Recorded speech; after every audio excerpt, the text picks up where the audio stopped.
Binato ni Eduardo ang cellphone niya sa pader at nagsisigaw siya sa galit. "Lumabas kayo!" Sigaw niya sa kanyang mga tauhan. Kaya lumabas silang lahat sa opisina niya sa mansyon. "Punyeta!" Sigaw nito. "Ano bang dapat kong gawin para mapatay kita, Rosana?" Saad niya sa kanyang sarili at pumunta siya sa kanyang minibar. Nagsalin siya ng alak sa baso at agad niyang ininom ito. Muli siyang nagsalita at inubos niya agad ito.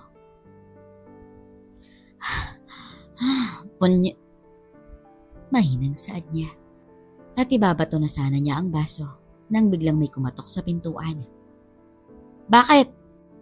Sigaw niya at bumukas ang pinto. Napatigil na lang siya nang makita niya kung sino. Ang tangi na sambit ni Eduardo. Muli siyang nagsali ng alak sa baso at agad niya tong ininom. Naglakad siya papunta sa desk niya. "Bakit ka nandito?" Tanong niya sa kanyang panauhin. "Alam mo kung anong rason kung bakit ako nandito, Panyero?" Sagot naman ng kanyang panauhin. "Ginagawa ko ang lahat para makuha ko si Rosana. Pero tilang..." Eduardo. Pagputol ng kanyang panauhin. Tumingin ang matanda sa kanya. Kalmado niyang inilagay ang baso sa kanyang desk at sinuot niya ang blazer niya. "Tara," saad nito at lumabas sila ng opisina. Habang nasa daan ay tahimik lang si Eduardo. "Malaking gulo ang ginawa mo, Eduardo," saad nung sumundo sa kanya. "Ginagawa ko ang lahat." "Alam ko yun, Panyero. Pero hindi na makapaghintay ang Supremo sa resulta mo," saad nung sumundo sa kanya. "Kaya ikaw ang pinadala niya?" "Hindi ako ang pinili, kundi si Mansueto. Nagpresenta lang ako na sumundo sa'yo dahil alam ko kung siya ang kakatok sa pinto mo, malamang." Hindi na lamang tinuloy ng Panyero niya nung tumingin sa kanya si Eduardo. "Nag-aalala ka para sa akin, Panyero?" "Nakalimutan mo na ata kung anong kakayahan ko," saad ni Eduardo sa kanya. "Hinding-hindi ko makakalimutan yan, Eduardo. Kaya nga ako ang nagpresentang sumundo sa'yo dahil ayokong ilibing mo palalo ang sarili mo sa hukay." "Anong ibig mong sabihin?" tanong ni Eduardo sa kanya. Napatingin na lang siya sa labas nang huminto ang kotse sa isang mataas na building. "Sumunod ka sa akin," saad ng kanyang Panyero at lumabas na sila at pumasok sa loob. Tahimik lang silang sumakay sa elevator at pagdating sa 15th floor, lumabas na sila. Naglakad sila sa mahabang hallway, papunta sa isang malaking pintuan. Tumango ang dalawang nagbabantay sa pinto at pinagbuksan nila ito. "Hindi ka papasok?" tanong ni Eduardo sa kanyang Panyero nung napansin niyang nakatayo lang ito sa labas ng pinto. "Ikaw ang kailangan niya, hindi ako," saad nito. At sinara na ng dalawang bantay ang pinto. Tumingin sa paligid si Eduardo. Napansin niya na konti lang ang ilaw na nakasindi sa loob ng malawak na silid. "Lumapit ka, Eduardo."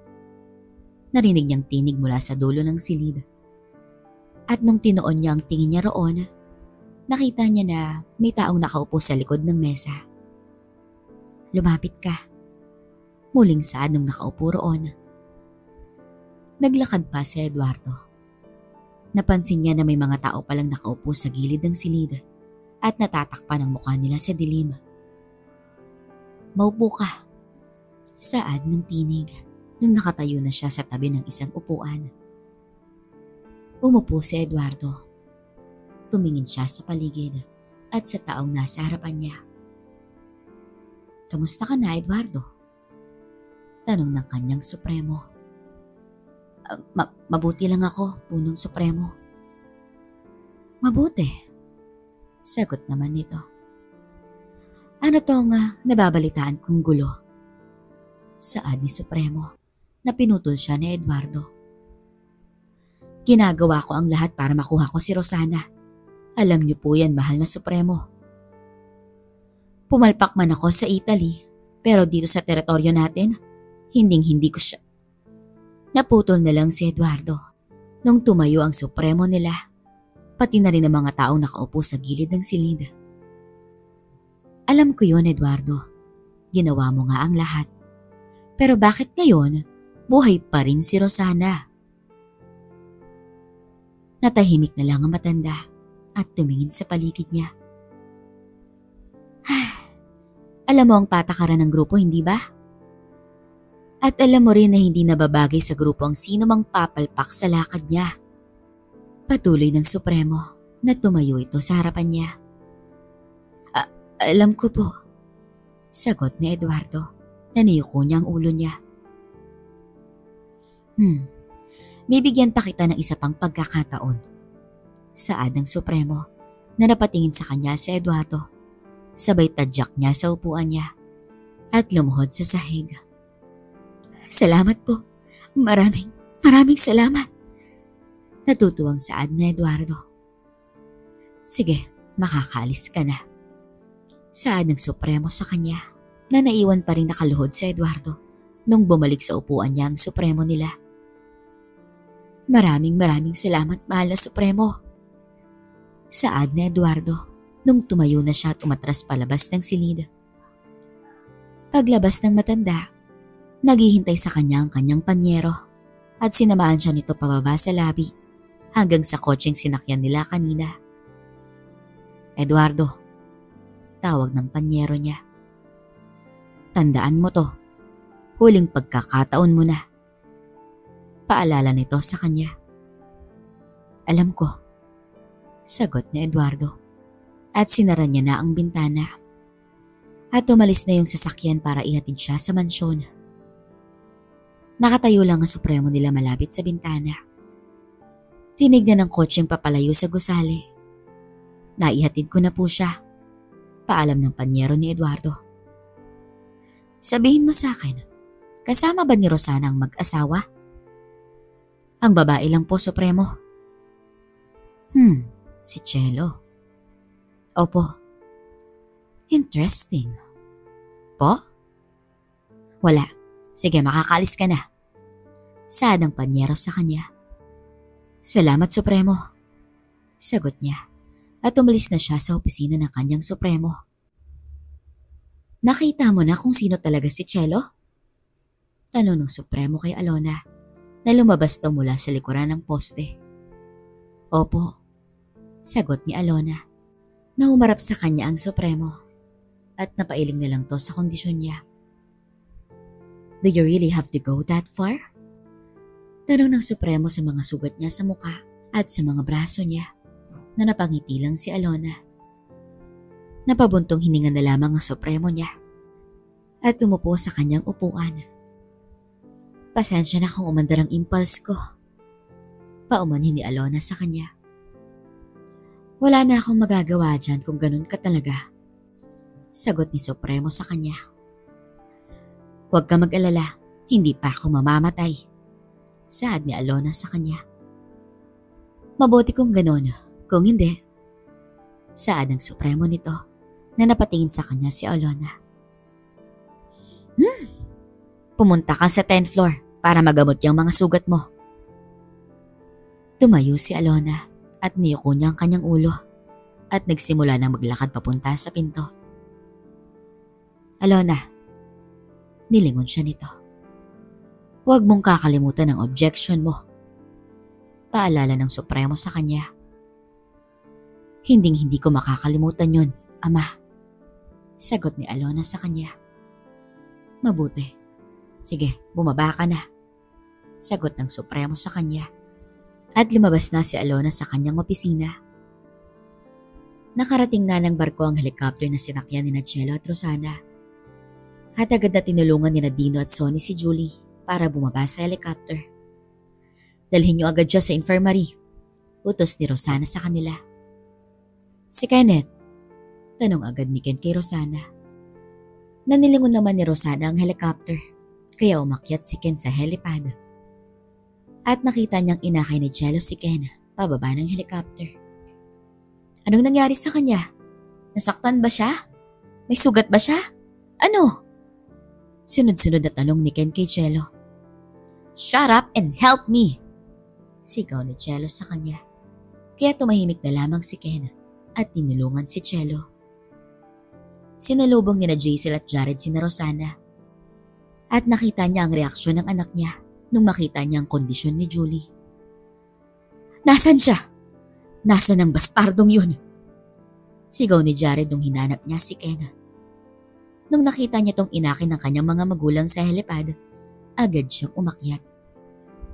At mabuti na lamang ay hinarangan siya ng mga tauhan ni Rosana. Kung hindi, bubugbugin niya na sana si Ken. Huminahon ka, boss. Saan ang tauhan niya? Jared! Tinawag siya ni Rosana, kaya bumaba siya at pumunta kay Julie. Dalhin niyo siya sa infirmary. Jaisel, ikaw nang bahala sa kanya. Utos ni Rosana sa kanila. Bumaba na sina Ken at Jello, kasama si Third. At agad nila tong binitawan para harapin si Rosana. Jello, wag! Sigaw ni Ken. Shut up! Saad ni Jello sa kanya. At dinikit niya ang mukha niya kay Rosana na nagtama pa ang mga labi nila. Umatras ng kaunti si Jello at galit siyang nakatingin kay Rosana. Alam ko, saad ni Rosana sa kanya. I can explain it now. Saad ni Rosana na pinutol naman siya ni Rosana nang hinawakan siya nito sa leeg. Papatayin mo ako? Saad nito sa kanya na nakikita sa mga mata ni Jello ang galit. No, this is too easy. Saad ni Jello sa kanya. Nang bigla siyang umatras at lumayo kay Rosana. Jello, please. Saad ni Ken sa kanya habang akay-akay niya si Third. Kenneth! Narinig ni Ken ang boses ng papa niya. Pa! Tawag naman nito.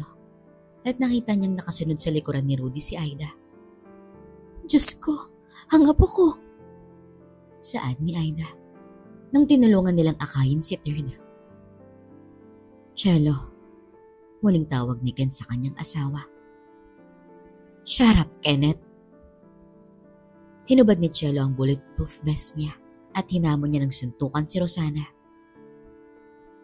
Please, please, give me the pleasure of breaking your bones. Saad nito kay Rosana na hinubad na rin ni Rosana ang bulletproof vest niya. At pinahiran niya ang dugo ni Julie sa mukha niya. Boss, tawag ni Dino sa kanya. Huwag kayong makialam. Saad ni Rosana sa kanila. Move away! Saad naman ni Jello. Kaya lumayo sila at binigyan nila ng space ang dalawa. Nagkatinginan sina Jello at si Rosana at sabay silang tumakbo para salubungin ang isa't isa. Na tinaas na agad nila ang mga kamao nila at nung malapit na sila, sabay silang sumuntok. Nang biglang may pumutok na barel. Stop it! Sumigaw si Jaisel. At napatigil na lang ang mga kamao ng dalawa nang malapit na sa mga mukha nila. Stop! Sigaw pa ni Jaisel. Habang nakataas ang kamay niyang may hawak na .45. Anak, saad ni Rosana nung nakita niya ito. Kaya kumalma siya. Pero masama pa rin ang tingin sa kanya ni Jello. Iha, ibaba mo ang barel. Saad ni Rosana sa kanya. Iha, por favor. Saad pa nito habang papalapit siya kay Jaisel. Jaisel, tawag ni Ken sa kanya na nilingon siya nito. Please, ibaba mo ang baril mo, anak. Saad ni Ken. Nananlaki ang mga mata ni Jello sa narinig niya. Anak. Nasambit na lang ni Jello. At nakita niyang dahan-dahan na ring lumalapit si Ken kay Jaisel. Please, ibaba mo ang baril mo, Jaisel. Saad ni Ken. Nahinayaan siya ni Rosanang lumapit rito. Nakita ni Ken na naluha na si Jaisel. Kaya hinawakan niya ang kamay nito na may hawak na baril at kinuha niya ito at ginitian niya si Jaisel.